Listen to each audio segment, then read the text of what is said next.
রাজধানীর বাজারে সপ্তাহের ব্যবধানে বেড়েছে কাঁচামরিচের দাম। ১০০ টাকা বেড়ে প্রতি কেজি বিক্রি হচ্ছে ১৬০ থেকে ১৮০ টাকায়।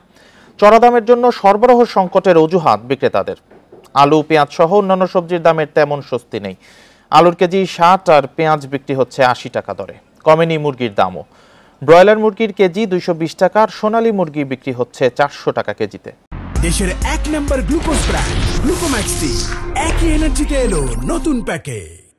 ৫ টাকা বেড়ে ফার্মের মুরগির ডিম ডজন বিক্রি হচ্ছে ১৫০ টাকায়। গরমের জন্য খামারে উৎপাদন কম, তাই দাম বাড়তি বলে দাবি বিক্রেতাদের। আগের মতো চড়া মাংসের বাজারও।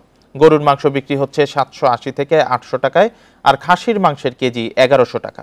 বাড়তি খরচে হতাশ ভোক্তারা।